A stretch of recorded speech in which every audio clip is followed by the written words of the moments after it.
हाय everyone. Sorry last class मेरे को abruptly बंद करना पड़ गया था because there was some internet issue. ने आज क्या कर रहे हैं, फर्स्ट क्लास में अपने अंडरस्टैंड कर लिए थे पूरा का पूरा टर्म्स ऑफ सम्स वगैरह कि डाइवर्सिफिकेशन बेनिफिट वगैरह कैसे कैलकुलेशन होता है।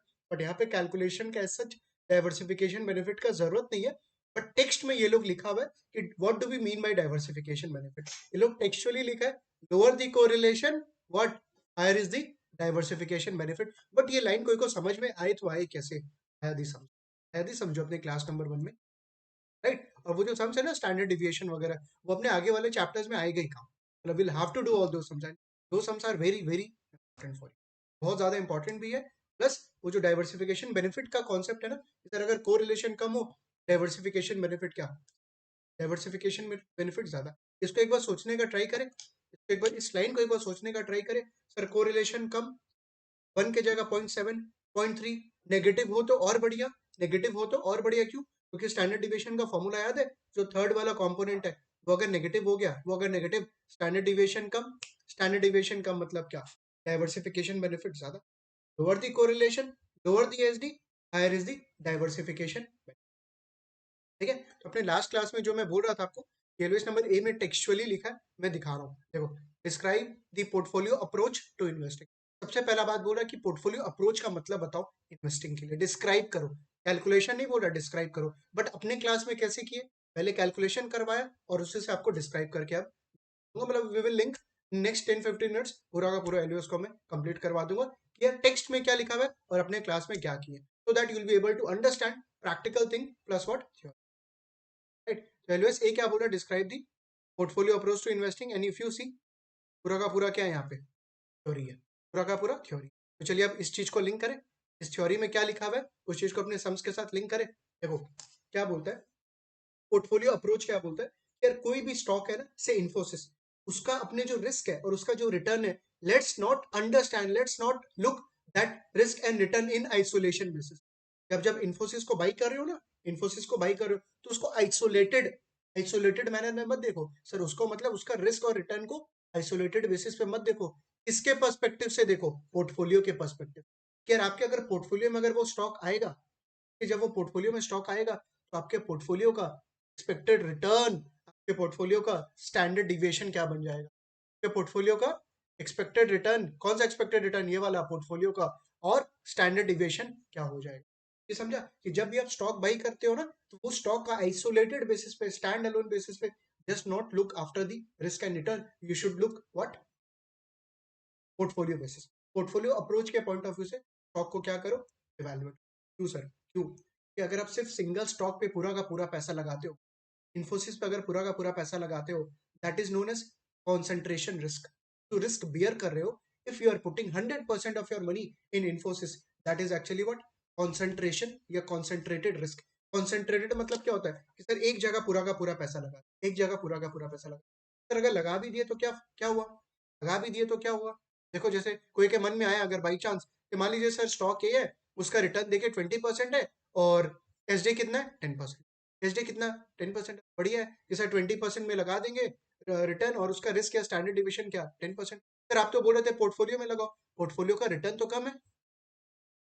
अगर मैं ये इन्फोसिस बोलता 20, तो सर पोर्टफोलियो का रिटर्न तो कम है, बट पोर्टफोलियो का रिस्क भी तो कम है। देखो यहाँ पे 10 है और यहाँ पे क्या 9 है। पोर्टफोलियो का रिस्क या स्टैंडर्ड डिविएशन क्या, 9, which is less than what, 10, which is less than what, 10। तो मतलब अगर आप एक स्टॉक में पूरा का पूरा पैसा लगा रहे हो सकता है आपको रिटर्न ज्यादा मिल जाए। क्या बोला, हो सकता है रिटर्न ज्यादा मिल जाए, सब्जेक्ट टू व्हाट, रिस्क भी ज्यादा बियर करोगे। रिस्क भी ज्यादा बियर करोगे क्यों, क्योंकि you are taking what, concentrated risk. By chance अगर कंपनी का इंटरनली कोई गड़बड़ न्यूज आ गया, कोई नेगेटिव न्यूज आ गया, तो सर स्टॉक प्राइस क्या होगा, गिरेगा, स्टॉक प्राइस गिरेगा। बेस्ट एग्जांपल बाइजूस, बाइजूस के साथ क्या हो रहा है अभी। अब there are lot of negative sentiments in the stock and valuation, अगर आपने न्यूज फॉलो कर रहे हो, राइट, अराउंड 90% डिक्लाइन हो गया, 90% डिक्लाइन हो गया। बट या बाइजूस लिस्टेड नहीं है, बाइजूस सेकंड कंपनी पॉलीकैब, पॉलीकैब जो लास्ट वीक हुआ, Polycab has been the fall in the price is approximately 20 to 30% decline हो गया। 20 to 30 से न्यूज क्या था, न्यूज ये था कि वो लोग ने अराउंड 1000 करोड़ से रेवेन्यू अंडर रिपोर्ट किया, मतलब they have not reported 1000 crore का, 1000 करोड़ का रेवेन्यू, रेवेन्यू रिपोर्ट नहीं किया, प्रॉफिट में नहीं आया, टैक्स नहीं पे किया, कल सा बात, राइट। तो उसके वजह से क्या हुआ, 20-30% दाम गिर गया। 5,000 रुपया था स्टॉक का दाम, 5,000, धनाधन मतलब नीचे आया और सीधा अराउंड 4000 हो गया, राइट? तो उससे क्या हुआ, इफ यू आर पुटिंग, सोचो अगर कोई बंदा पूरा का पूरा पॉलीकैब में पैसा लगा के रखा, 1 लाख रुपए है टोटल आपके पास फंड का, सेविंग मान लीजिए, जो भी मान लीजिए 1 लाख रुपीज टोटल है, और पूरा का पूरा उस पॉलीकैब में पैसा लगाया, हुआ क्या, एक बार में 20% डिक्लाइन हो जाएगा आपका स्टॉक, एक बार में आपका 20% पोर्टफोलियो क्या हो जाएगा, गिर जाएगा। This is the risk, this is the risk. क्या, एक स्टॉक में पैसा मत लगा, एक स्टॉक में पैसा मत लगा, अलग अलग स्टॉक में पैसा। Sir we should make a portfolio, should make a portfolio of security. Chapter का नाम, इनफैक्ट ये चैप्टर का नाम क्या था, पोर्टफोलियो, यहीं से तो स्टार्ट किए थे। We should invest into what, bundle of security. We should not invest into a single stock, we should invest into bundle of securities. Sir अगर बाई चांस एक स्टॉक का पॉजिटिव न्यूज, एक stock का negative news, क्या बोला sir, अगर एक stock का नेगेटिव न्यूज आ भी गया, दूसरा स्टॉक अगर ठीक है मतलब पॉजिटिव है, फिर वो संभाल लेगा, ओवरऑल पोर्टफोलियो क्या हो गया, मतलब पूरा पोर्टफोलियो का रिटर्न आपका गिरेगा नहीं, गिरेगा पोर्टफोलियो का रिटर्न, बट उतना नहीं गिरेगा as compare to if you would have invested into a single stock. क्यों, क्योंकि पोर्टफोलियो क्या होता है, पोर्टफोलियो क्या होता है, आई होप आपको क्लियर हो गया होगा इस सम्स के थ्रू भी।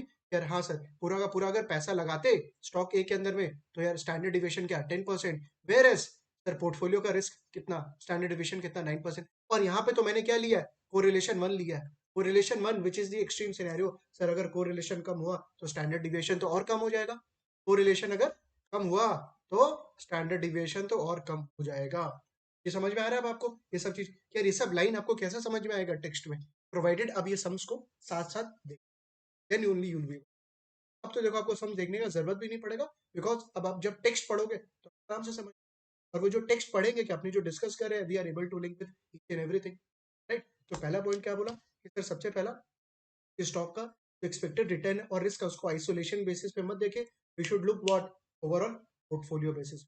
And you should not invest your entire money, your entire corpus into a single stock, because there will be a higher risk and you are taking what, concentrated risk, you are taking what, concentrated risk, पूरा का पूरा एक जगह लगा। तो sir क्या करें, क्या करें, लेट्स डाइवर्सिफाई, लेट्स डाइवर्सिफाई, अपना पैसा को क्या करो, क्या करो, अलग अलग स्टॉक्स में, एंड ऐसा स्टॉक्स में लगाओ, इस तरीके से लगाओ सो दैट दोनों स्टॉक का कोरिलेशन, या मतलब जो भी स्टॉक्स में लगा रहे हो उनके बीच का कोरिलेशन क्या हो, कम से कम हो।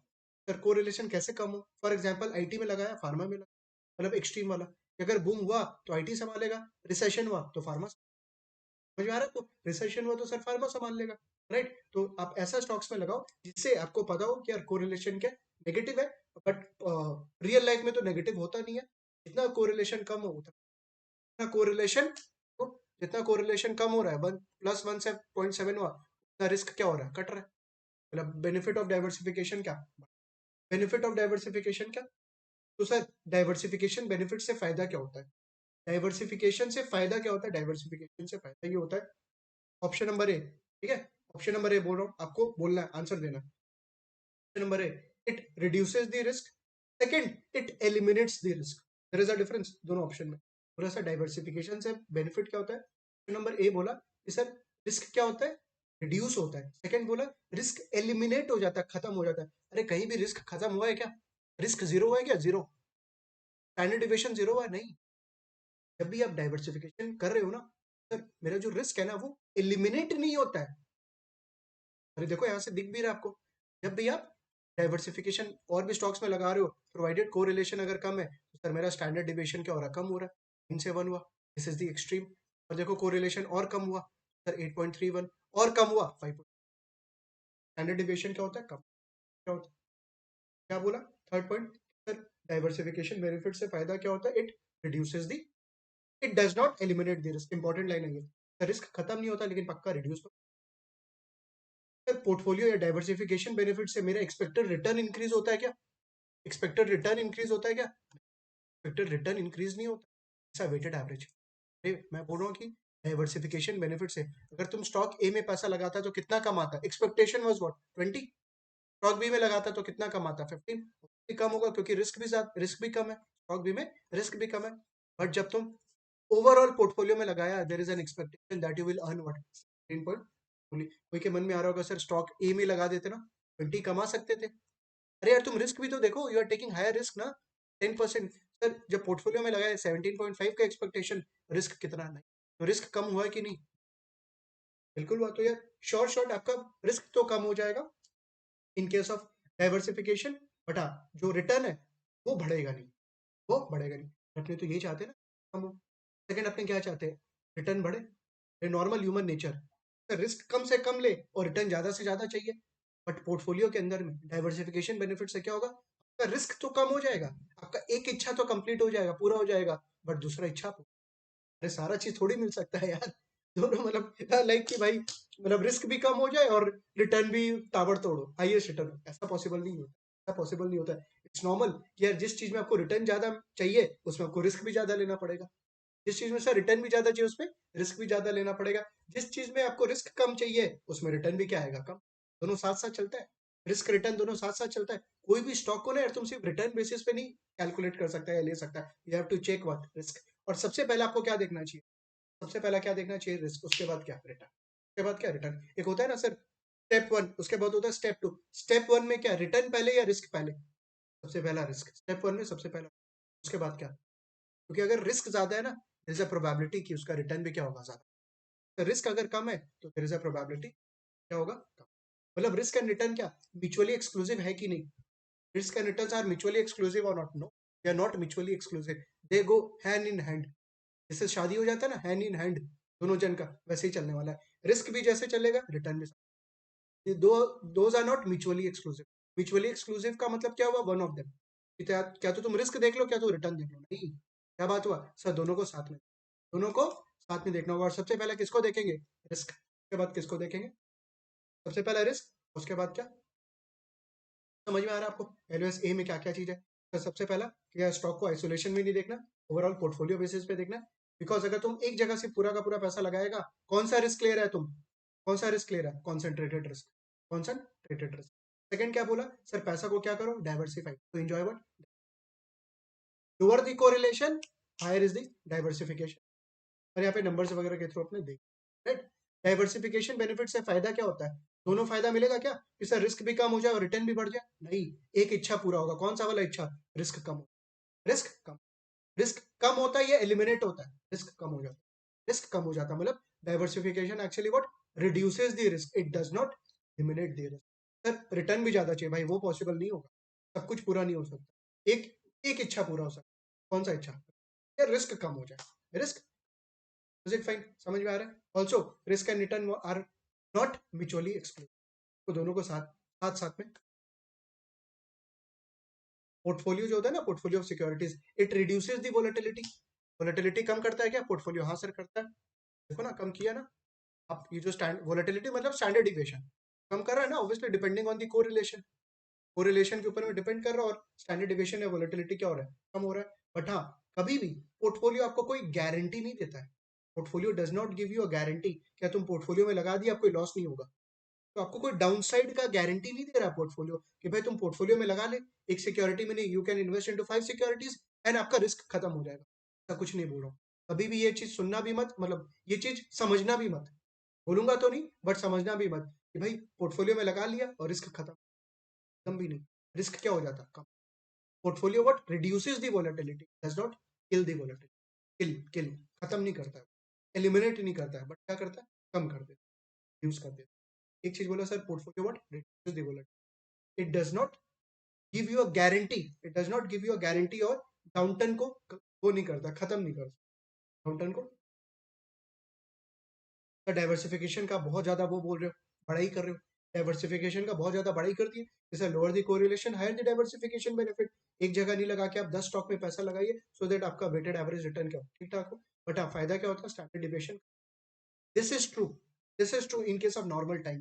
पर अगर नॉर्मल टाइम चल रहा है ना इकोनॉमी में, इकोनॉमी में अगर नॉर्मल टाइम चल रहा है then it is fine. But अगर सर एक्सट्रीम सिनेरियो हुआ, जैसे 2008 का फाइनेंशियल क्राइसिस, 2020 में कोविड, तो क्या तो भी सर मेरे को पोर्टफोलियो में अगर मैं पैसा लगाऊंगा, मतलब मैं अगर डाइवर्सिफाई करूंगा, तो भी क्या मेरे को उतना ही बेनिफिट मिलेगा, बिल्कुल भी नहीं। इसका मतलब diversification benefit you will be able to enjoy what normal time में, but if there is a market turmoil like 2008 financial, like 2020, तब सर क्या होता है, क्या होता है, जो को रिलेशन होता है ना दो स्टॉक के बीच में, या दो एसेट क्लास के बीच में, इक्विटी बॉन्ड के बीच, या दो स्टॉक के बीच में, कोरिलेशन स्पाइक्स, कोरिलेशन इंक्रीज हो जाता है। अब सीख लिया अपने, कोरिलेशन जब इंक्रीज हो रहा है 0.7 से 1 हो रहा है, तो स्टैंडर्ड डिविएशन इंक्रीज हो रहा है या कम हो रहा है, स्टैंडर्ड डिविएशन इंक्रीज हो रहा है या डिक्रीज हो रहा है, बढ़ रहा है ना।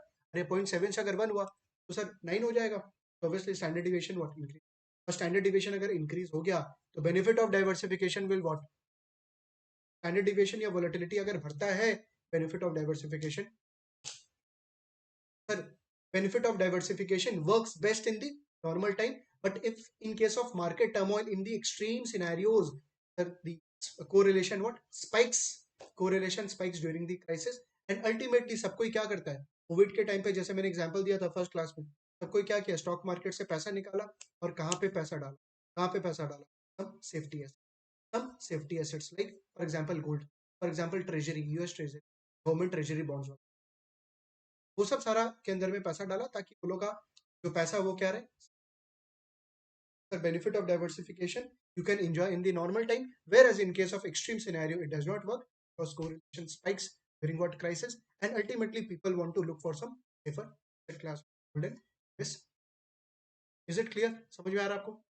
नेक्स्ट एलओएस ए का ही बात चल रहा है, एलओएस ए का ही बात चल रहा है, एक और टर्म है इसके अंदर में डाइवर्सिफिकेशन रेशियो, क्या टर्म है, डाइवर्सिफिकेशन रेशियो, मैंने आपको सारा टर्म्स बता दिया, खाली एक टर्म और बचा हुआ अपना, diversification ratio, there is a difference between diversification benefit and diversification, कोई गलत मत सुनना, तो डाइवर्सिफिकेशन का तो बात हो चुका, बेनिफिट नहीं रेशियो का बात चल, डाइवर्सिफिकेशन रेशियो क्या हुआ, it is standard deviation of the portfolio divided by standard deviation of an individual, क्या बोला, the standard deviation of a portfolio, और इस पोर्टफोलियो में क्या, जो सिक्योरिटीज है ना उसका इक्वल वेट्स है, उसका क्या इक्वल वेट्स है, मतलब अगर 4 सिक्योरिटीज है, 4 सिक्योरिटीज, इक्वल वेट्स का मतलब 25%, 25%, 25%, 25%, बस अगर 4 है, 4 सिक्योरिटीज है तो 25 25 होगा, 5 होगा तो 20 20 20 20 करके वेट्स होगा, equal security, equal weight security, तो standard deviation of the portfolio containing what equal weight of divided by what, क्या बोला, जो भी सिक्योरिटीज है ना, जो भी उस पोर्टफोलियो में सिक्योरिटीज है, वन ऑफ द सिक्योरिटीज का standard deviation of single stock of N number of security, से क्या निकलेगा, डाइवर्सिफिकेशन, मान लीजिए ये आया 0.7, 0.7, ठीक है, तो डाइवर्सिफिकेशन रेशियो आया 0.7, का मतलब you will be able to enjoy diversification benefit to 30.7 है, ठीक है, डाइवर्सिफिकेशन रेशियो क्या 0.7, मैंने बोला कि डाइवर्सिफिकेशन बेनिफिट या रिस्क रिडक्शन, डाइवर्सिफिकेशन बेनिफिट या रिस्क रिडक्शन कितना एंजॉय कर सकते हो आप, 0.3, टोटल 1 है अगर, तो 0.7 अगर उसमें से हट जाएगा बचेगा 0.3, डाइवर्सिफिकेशन रेशियो अगर मान लो 0.8 है, तो डाइवर्सिफिकेशन बेनिफिट या रिस्क रिडक्शन कितना हो जाएगा, 0.2, डाइवर्सिफिकेशन रेशियो अगर 0.4 है, तो डाइवर्सिफिकेशन बेनिफिट रिस्क रिडक्शन क्या हो जाएगा, 0.6, अगर 0.3 है तो 0.7, 0.2 है तो 0.8, का मतलब क्या, lower the diversification ratio, lower the diversification ratio, higher is the diversification benefit, जैसे कोरिलेशन का, lower the correlation higher is the diversification benefit, similarly lower the lower the diversification ratio higher is the diversification, is it fine, समझ में आ रहा है, देखो यहाँ पे क्या है, डाइवर्सिफिकेशन रेशियो में ऊपर में क्या है, standard deviation of the portfolio, standard deviation of the portfolio, देखो कोई भी रेशियो इंक्रीज कैसे हो सकता है, या तो सर न्यूमरेटर इंक्रीज हो या डिनोमिनेटर कम हो, कोई भी रेशियो सर इंक्रीज कैसे होता है, न्यूमरेटर इंक्रीज हो क्या तो डिनोमिनेटर, ये तो चाहेंगे, मतलब अपने उल्टा चाहेंगे ना इसका, क्या मतलब स्टैंडर्ड डिविएशन ऑफ पोर्टफोलियो क्या हो, कम हो ना, अल्टीमेटली एसडी क्या हो, कम हो, तो अगर सर अपना न्यूमरेटर अगर कम हो जाता है, न्यूमरेटर अगर अपना कम हो जाता है, तो डाइवर्सिफिकेशन रेशियो क्या होगा, गिरेगा, डाइवर्सिफिकेशन रेशियो गिरेगा मतलब रिस्क रिडक्शन ज्यादा होगा, रिस्क रिडक्शन ज्यादा होगा मतलब रिस्क कम होगा, वोलेटिलिटी कम होगा मतलब diversification,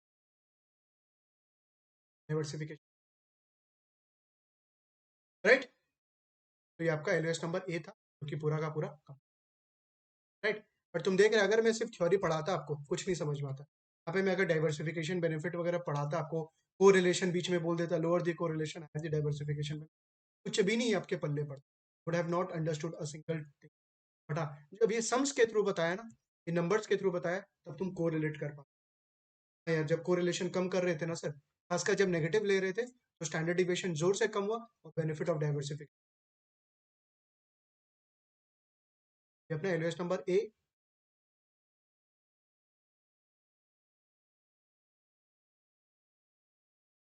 moving to next LOS number.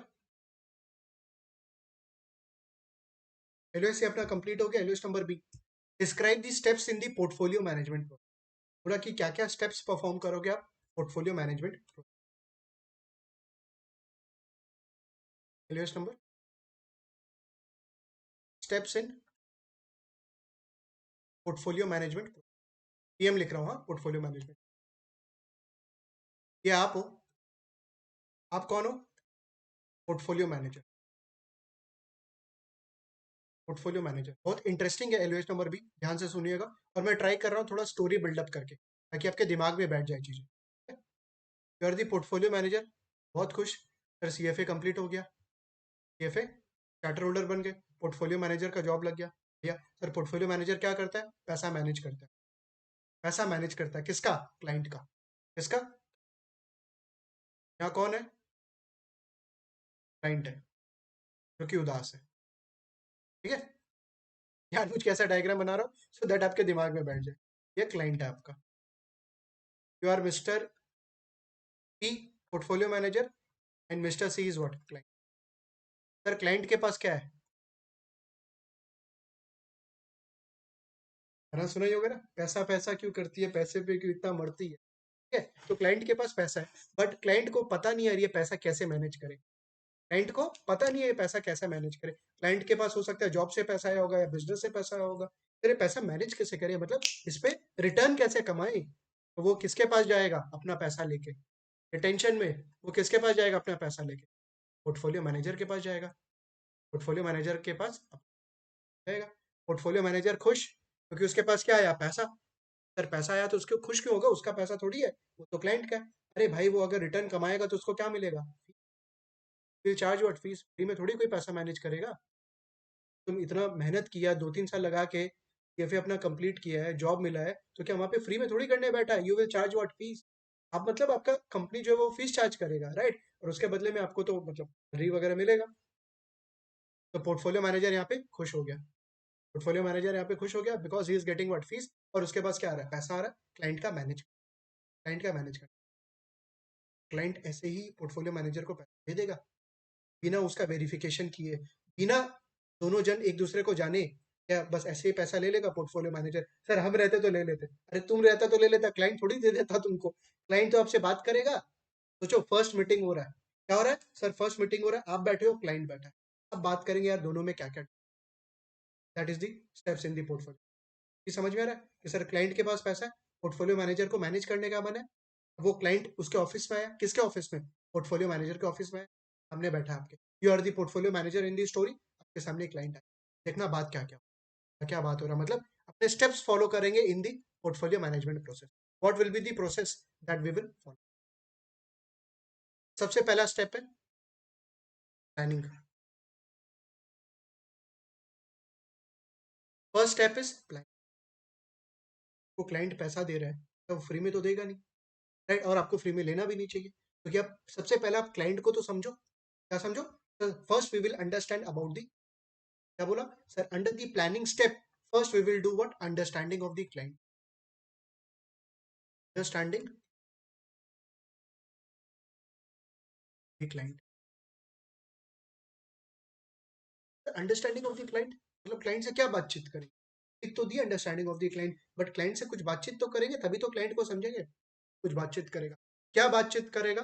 You will understand the clients objectives and constants. You will understand the clients objectives and constants. Sir objective का मतलब, ऑब्जेक्टिव होगा यहाँ पे आपका रिस्क ऑब्जेक्टिव। क्या होगा? Risk objective. Second will be your return objective. Second will be your return objective. Sir client का risk objective समझेंगे, रिटर्न ऑब्जेक्टिव। क्लाइंट का कंस्ट्रेंट्स समझेंगे, कंस्ट्रेंट्स लिमिटेशंस समझेंगे। Limitations can be your tax constraints, time horizon. एक एक चीज में समझाऊंगा, don't worry. Time horizon, client का लिक्विडिटी रिक्वायरमेंट समझेंगे, कब उसको पैसा चाहिए। लिक्विडिटी रिक्वायरमेंट समझेंगे, क्लाइंट का लीगल सिचुएशन समझेंगे, क्लाइंट का यूनिक सर्कमस्टेंस समझेंगे, क्लाइंट का यूनिक सर्कमस्टेंस समझेंगे। एक एक चीज को लेके मैं अभी डिस्कस करूंगा। हाँ, होल्ड इट। क्या बोला sir? Understanding of the client, client से बातचीत करें तो क्लाइंट का ऑब्जेक्टिव समझेंगे, कंस्ट्रेंट समझेंगे। बट सर ऑब्जेक्टिव के अंदर में क्या? रिस्क ऑब्जेक्टिव, रिटर्न ऑब्जेक्टिव और कंस्ट्रेंट्स के अंदर tax, time horizon, liquidity, legal, उसको अपने बोलते हैं RRTTLLU। क्या बोला?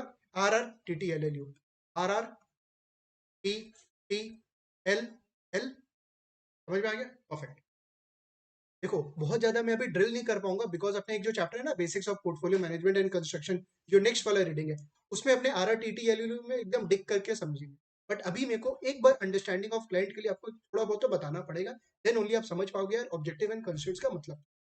फर्स्ट, क्लाइंट का तुम रिस्क ऑब्जेक्टिव समझेगा क्या? क्लाइंट का रिस्क टॉलरेंस समझेगा। यार क्लाइंट कितना रिस्क ले सकता है, मतलब क्लाइंट का रिस्क एपेटाइट कितना है, क्लाइंट का रिस्क एपेटाइट कितना है। तो रिस्क ऑब्जेक्टिव मतलब क्या हो गया सर? क्लाइंट का रिस्क। फिर ये कैसे चेक करेंगे? ये कैसे चेक करेंगे? क्लाइंट का फाइनेंशियल सिचुएशन देखेगा, फाइनेंशियल बैकग्राउंड देखेगा, उसका साइकोलॉजी समझेगा। दो चीज है, एक और सर साइकोलॉजी, उसका इमोशनल फैक्टर्स वगैरह, उसका वो क्या करता है मतलब, राइट। सेकंड, उसका फाइनेंशियल सिचुएशन समझ, उसका फाइनेंशियल सिचुएशन, उसको अपने क्या बोलते हैं? Risk tolerance. अगर रिस्क टॉलरेंस ज्यादा है, अगर रिस्क टॉलरेंस ज्यादा है तो क्या सर वो रिटर्न उसको ज्यादा कमाना चाहिए कि नहीं, मतलब उसको अपने को ज्यादा रिटर्न देना चाहिए कि नहीं? बिल्कुल, बिकॉज वो ज्यादा रिस्क टॉलरेट कर सकता है, इसका मतलब रिटर्न क्या होना चाहिए? ज्यादा। रिस्क ज्यादा टॉलरेट कर सकता है तो रिटर्न क्या? ज्यादा। अगर रिस्क टॉलरेंस कम है, RT, रिस्क टॉलरेंस कम है, इसका मतलब रिटर्न क्या होना चाहिए? कम। रिटर्न ऑब्जेक्टिव क्या? कम। एकदम सिंपल सा चीज है यार, जो ज्यादा रिस्क ले सकता है उसका रिटर्न ऑब्जेक्टिव क्या होना चाहिए? ज्यादा। तो सर रिस्क कम ले सकता है, उसका रिटर्न ऑब्जेक्टिव क्या होना चाहिए? कम। Perfect. Return can be real return, nominal return. Real return मतलब excluding inflation, nominal return can be what? Including inflation. सबसे पहले अपने क्लाइंट का रिस्क समझेंगे, उसके अकॉर्डिंग अपने उसका रिटर्न को लेकर डिस्कस करेंगे, यार आपको कितना रिटर्न, को कितना रिटर्न चाहिए। उसके बाद क्लाइंट का कंस्ट्रेंट्स को समझेंगे, we will understand about the clients constraint, मतलब whether he is a tax exempt client, क्या उस पर टैक्स नहीं लगता है, या टैक्सेबल क्लाइंट है, क्या सर उस पर टैक्स नहीं लगता या ज्यादा टैक्स लगता है, उसके अकॉर्डिंग अपने उसका टैक्स, टैक्स कंस्ट्रेंट्स को समझेंगे। बिकॉज सर ये समझेंगे तभी तो अपने एसेट क्लास को डिसाइड करेंगे ना, कौन से एसेट क्लास के अंदर में पैसा लगाना चाहिए। उसका टाइम होराइजन को समझेंगे। टाइम होराइजन मतलब यार उसका मन है 5 इयर्स के लिए पैसा लगाना, या उसका मन है 10 इयर्स का पैसा, मतलब short term versus long term, short term versus long. Sir उसका मन है 5 ईयर के लिए या लॉन्ग टर्म के लिए, सर ये क्यों चाहिए? ये बिल्कुल चाहिए यार, तभी तो उसी हिसाब से एसेट क्लास डिफाइन करोगे ना। यार आपको 5 इयर्स के लिए पैसा लगाना है क्लाइंट के बिहाफ में, या 10 ईयर के लिए। लिक्विडिटी रिक्वायरमेंट, क्लाइंट को पैसा कब चाहिए, मतलब उसको पैसा कितना जल्दी चाहिए, राइट। अगर उसको पैसा बहुत जल्दी चाहिए, बहुत जल्दी चाहिए, क्या तुम उसका पैसा कोई रियल स्टेट वगैरह में लगा सकता है क्या? रियल स्टेट बिल्कुल भी नहीं। ऑल्टरनेटिव इन्वेस्टमेंट्स वगैरह में, प्राइवेट इक्विटी वगैरह में लगा सकता है? बिल्कुल भी नहीं। फिर उसको पैसा जल्दी चाहिए ना। वेर जो ऑल्टरनेटिव इन्वेस्टमेंट्स होता है ना, उसमें पैसा क्या, उसमें जो रिटर्न या जो पैसा आएगा वो लेट से आएगा, जो रिटर्न आएगा वो लॉन्ग टर्म। अगर पैसा जल्दी चाहिए तो प्लीज पैसा उस एसेट क्लासेस में पैसा मत लगाओ जहाँ पे क्या है, इलिक्विड है। यहाँ पे जो एसेट क्लास क्या है, इलिक्विड। ये बॉन्ड तो लिक्विड है, जैसे इक्विटी वगैरह में सर टाइम लगेगा रिटर्न, ऑल्टरनेटिव इन्वेस्टमेंट्स वगैरह में, हेज फंड्स वगैरह में टाइम लगेगा, राइट। तो अगर शॉर्ट टर्म में पैसा चाहिए तो वैसा एसेट क्लास मतलब, लॉन्ग टर्म में अगर उसको पैसा चाहिए can invest into liquid asset. उसका लीगल सर्कमस्टेंस कैसा है? लीगल सर्कमस्टेंस देखो, ये जो लीगल रिक्वायरमेंट है ना, this is more applicable on the institutional investors. जैसे इंस्टीट्यूशनल इन्वेस्टर्स हो गया, बैंक्स, ये बैंक्स वगैरह भी तो पैसा लगाता है इसके अंदर में। बैंक आपसे पैसा ले रहा है, डिपॉजिट्स, लोन दे रहा है, तो उसके बाद भी कुछ they are also investing into the markets and all, ठीक है। इंस्टीट्यूशनल इन्वेस्टर्स उसको banks. Insurance companies also invest, ठीक है। फिर you have endowment funds, endowment funds, college का इंडाउमेंट्स, फाउंडेशंस, ये लोग क्या है? Institutional invest. तो अपने को लीगल रिक्वायरमेंट समझना पड़ेगा यार, कि जो इंडिविजुअल है ना, इंडिविजुअल पे कोई एक ऐसा कंपनी में है क्या कि जहां पे देर आर रिस्ट्रिक्शंस कि आप उस सिक्योरिटीज में पैसा नहीं लगा सकते हो, वो स्पेसिफिक सिक्योरिटीज में आप पैसा नहीं लगा, तो वो क्लाइंट का लीगल रिक्वायरमेंट आपको समझना पड़ेगा। क्लाइंट का यूनिक सिचुएशन आपको समझना पड़ेगा। क्लाइंट आपको बोल दिया यार please don't invest into the companies which are manufacturing cigarettes, for example ITC, वैसा जगह पैसा मत लगाओ जहाँ पे वाइन्स वगैरह बनाता है हमने, जैसे लाइक मैकडॉवेल वगैरह या आईटीसी वगैरह में पैसा मत लगाओ जो बेसिकली सिगरेट्स वगैरह बना रहा है। तो क्लाइंट का यूनिक सिचुएशंस को आपको अपने आप को समझना पड़ेगा। तो फर्स्ट पॉइंट क्या बोला, अंडरस्टैंडिंग ऑफ द क्लाइंट। तो फर्स्ट क्या बोला कि क्लाइंट का अंडरस्टैंडिंग लीजिए, क्लाइंट से डिस्कस करिए, उसका ऑब्जेक्टिव्स को समझिए, उसका कंस्ट्रेंट्स को समझिए, राइट। तो objectives can be risk objective, it can be return objective, constraints can be tax constraint, time horizon, liquidity requirement, legal and. Next, एक बार क्लाइंट से तुम समझ लिया, उसका आईपीएस ड्राफ्ट करो। आईपीएस, सर आईपीएस मतलब क्या हुआ, इन्वेस्टमेंट पॉलिसी स्टेटमेंट। क्लाइंट का जो भी ऑब्जेक्टिव्स तुम समझा ना, लिखना तो होगा ना, अरे कहीं तो ड्राफ्ट करना होगा अपना डॉक्यूमेंटेशन पर्पस के लिए। तो इन्वेस्टमेंट पॉलिसी स्टेटमेंट, तो क्या करो, एक जगह लिखो, ड्राफ्ट करो।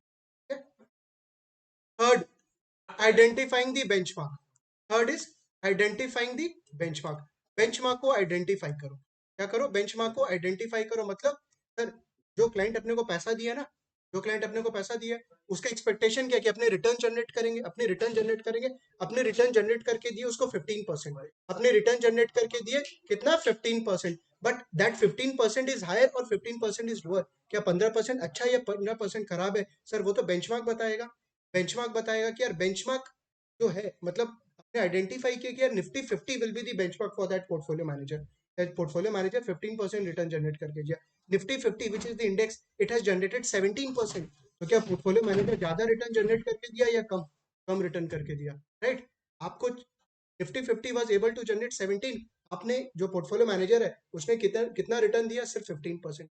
ज्यादा दिया या कम, कम दिया ना, कम दिया। तो यार अपनी जो फीस देंगे पोर्टफोलियो मैनेजर को, वो देखेंगे ना यार कि आपका जो बेंचमार्क था, बेंचमार्क वाज निफ्टी 50, बोला था यार निफ्टी 50 से ज्यादा अर्न करके देगा। निफ्टी 50 कितना दिया, 17, आपने कितना जनरेट करके दिया, निफ्टी 50, ओनली 15। देखो क्या बेंचमार्क को तो बताना पड़ेगा, जब आप डिस्कस कर रहे हो क्लाइंट से तो हमें तो बताना पड़ेगा ना। क्लाइंट बोलेगा यार आप बोल रहे हो 15% you will be able to generate, but there should be certain benchmark that 15 is good और 15 is, what is that bench, वो benchmark identity. And benchmark is very important to identify at the initial plan. तुम थोड़ी बाद में देखेगा यार, क्योंकि benchmark तो अकॉर्डिंगली डिसाइड होगा। फॉर एग्जांपल, अगर वो जो पोर्टफोलियो मैनेजर है वो लार्ज कैप पोर्टफोलियो मैनेजर है, लार्ज कैप मतलब वो सर लार्ज कैप स्टॉक्स में लगाता है, you can take Nifty 50, you can take Nifty 50 as a benchmark. But अगर सर वो जो पोर्टफोलियो मैनेजर है वो स्मॉल कैप एक्सपर्टाइज है, क्या स्मॉल कैप स्टॉक्स में पैसा लगाता है, तो क्या अपने निफ्टी 50 एज अ बेंचमार्क ले सकते हैं, बिल्कुल भी नहीं। बिकॉज निफ्टी 50 में there are what, large cap stocks. मतलब there should be apple to apple comparison, ऐसा नहीं हो तो मैं एप्पल टू ऑरेंज कंपेयर कर रहा है। यार स्मॉल कैप स्टॉक्स में पैसा लगाएगा और तुम उसका बेंचमार्क रख दिया निफ्टी 50, एकदम गलत कंपैरिजन, एकदम गलत comparison. Because small cap stocks में सर रिस्क भी ज्यादा है और रिटर्न भी ज्यादा होता है, whereas Nifty 50 which is large cap stocks, sir उसमें रिस्क क्या होता है, कम, उसमें रिस्क क्या होता है, कम। तो बेंचमार्क जो आइडेंटिफाई होगा ना, वो आपको पहले ही करना पड़ेगा, मतलब बातचीत करते हुए, मतलब क्या, प्लानिंग स्टेज में। मतलब क्या, प्लानिंग स्टेज में। तो प्लानिंग में क्या बोला, अंडरस्टैंडिंग ऑफ द क्लाइंट, कि क्लाइंट को समझिए, उसका RRTT LLE को। सेकंड, उसका आईपीएस ड्राफ्ट करिए, इन्वेस्टमेंट पॉलिसी स्टेटमेंट मतलब लिखिए उसका ऑब्जेक्टिव्स एंड कंस्ट्रेंट्स को। एंड थर्ड क्या, आइडेंटिफाइंग दी। थर्ड क्या बोला, आपका बेंचमार्क को आप आइडेंटिफाई करो। यार जो पोर्टफोलियो मैनेजर का अपने साल भर के बाद जाएंगे ना कि यार पोर्टफोलियो मैनेजर बता कितना तुम रिटर्न कमाया, कितना रिटर्न कमाया, तो उसका अपने क्या कर रहे हैं, परफॉर्मेंस इवेल्युएशन कर रहे हैं। क्या, परफॉर्मेंस इवेल्युएशन कर रहे हैं। तो बेंचमार्क से काम क्या होता है sir, it is used for performance evaluation. जब भी आप एग्जाम देते हो तो आपका भी तो रिजल्ट आता है ना, वो रिजल्ट अपने क्या करते हैं, जो टॉपर आया उससे कंपेयर करते हैं। सब यही करता है। आपका रिजल्ट आया, आपके पेरेंट्स सबसे क्या बोलते हैं, यार जो फर्स्ट आया ना उसका बता कितना है, उसके हिसाब से तो तुम मतलब तेरा मार्क्स कंपेयर किया जाएगा ना, वही बात कर रहा है। परफॉर्मेंस इवैल्यूएशन कर रहा है with respect to certain benchmark. जो टॉपर है वो बेंचमार्क बन गया, आपके पेरेंट्स के लिए वो जो टॉपर है वो बेंचमार्क बन गया। अब आपका कंपेयर कर रहा है, तो क्लाइंट भी तो यही करेगा, क्लाइंट भी तो यही करेगा यार, कि आपने जो 15% आपने मेरे को कमा के दिया एक साल के बाद, वो 15 बढ़िया है या खराब, बढ़िया या खराब करने के लिए वी नीड सर्टेन बेंचमार्क। वो बेंचमार्क आइडेंटिटी कब, प्लानिंग स्टेज, स्टेज का आइडेंटिफाई होगा प्लीज। हाँ, भी अपने इवेल्युएट नहीं कर रहे, वी आर जस्ट आइडेंटिफाइंग कि यार बेंचमार्क क्या लेना चाहिए, निफ्टी 50 लेना चाहिए, निफ्टी स्मॉल कैप लेना चाहिए। अगर आपका पोर्टफोलियो मैनेजर से आईटी इंडेक्स के अंदर में स्ट्रांग है, आईटी इंडेक्स में एक्सपर्ट है, तो वो आईटी सेक्टर्स में पैसा लगाएगा, तो क्या तुम उसको निफ्टी 50 से कंपेयर कर सकते हैं, बिल्कुल भी नहीं। तो निफ्टी 50 क्या, 50 स्टॉक्स है, सारा का सारा सेक्टर्स आ जाता है उसके अंदर में। और आपका जो पोर्टफोलियो मैनेजर है वो किसमें एक्सपर्ट है, आईटी के अंदर, तो तुमको क्या चूज करना पड़ेगा, आईटी। वो कब चूज हो जाएगा सर? आज ही चूज हो जाएगा, 1 साल के बाद थोड़ी होगा। जब रिटर्न कमा के दे देगा उस समय थोड़ी उसका बेंचमार्क आइडेंटिफाई करेंगे। हाँ, उस समय उसका परफॉर्मेंस इवैल्यूएशन करेंगे, उसका परफॉर्मेंस इवैल्यूएशन करेंगे कि यार ज्यादा कमाया कम कमाया, दैट इज ट्रू। बट जो बेंचमार्क होगा वो कब डिसाइड होगा? आज। मतलब प्लान, मतलब क्या? प्लानिंग स्टेज में। ऑल्सो, ऑल्सो ये जो आईपीएस आप जो ड्राफ्ट कर रहे हो ना, आईपीएस जो ड्राफ्ट कर रहे हो, तो वहां पे क्या आएगा? ऑब्जेक्टिव्स एंड कंस्ट्रेंट्स, ताकि लिखित फॉर्म में, रिटन फॉर्म में होना चाहिए कि क्या क्या क्लाइंट का रिस्क टॉलरेंस था, क्या क्या रिटर्न था, और क्या क्या बेसिकली कंस्ट्रेंट्स वगैरह, क्या लिमिटेशन। समझ में आ रहा है आपको यहाँ पर? That is first in your, that is the first in your planning stage. ये अपने प्लानिंग स्टेज को लेके बात की, ठीक है। तो steps in the portfolio management के अंदर में फर्स्ट स्टेप इज योर, पहला स्टेप क्या? प्लानिंग के अंदर में 3 चीज, सर क्लाइंट को समझेंगे, उसका आईपीएस देखेंगे और उसका आईपीएस लिखेंगे, रिटर्न फॉर्म में होना चाहिए। एंड थर्ड क्या? बेंचमार्क को आइडेंटिफाई करेंगे ना, बेंचमार्क को। Second, second will be execution, second will be execution, second will be, second step क्या होने वाला? एग्जीक्यूशन। फर्स्ट क्या बोला था? प्लानिंग। सेकेंड क्या बोला? एग्जीक्यूशन। सर एग्जीक्यूशन का मतलब क्या हुआ? एक बार क्लाइंट से समझ लिए सारा चीज, क्लाइंट को बोलेंगे अब तुम घर चला जा। बिकॉज अल्टीमेटली कौन एग्जीक्यूट करेगा? Portfolio manager. अरे आपको एसेट क्लास देखना है कि आपको कौन से एसेट क्लास में पैसा लगाना है, कौन सा सिक्योरिटी बाई सेल करना है, वो कौन डिसाइड करेगा? क्लाइंट या आप आपका रिस्पॉन्सिबिलिटी एज अ पोर्टफोलियो। तो क्लाइंट चला गया अपना पैसा दे के, आपसे सारा चीज समझ गया, आईपीएस वगैरह ड्राफ्ट कर लिया, बेंचमार्क वगैरह का डिस्कशन हो गया। अब आप फाइनली क्या कर रहे हो? ऑफिस में बैठ के एग्जीक्यूट कर रहे हो जो भी डिसीजन आपने लिया फर्स्ट स्टेप के। इसका मतलब एग्जीक्यूशन के अंदर में अपने करेंगे फर्स्ट थिंग, फर्स्ट चीज अपने करेंगे एसेट एलोकेशन, एसेट एलोकेशन, या इसको अपने बोल सकते हैं स्ट्रैटेजिक एसेट एलोकेशन। क्या? स्ट्रैटेजिक, स्ट्रैटेजिक मतलब क्या होता है? Long term. स्ट्रैटेजिक मतलब लॉन्ग टर्म।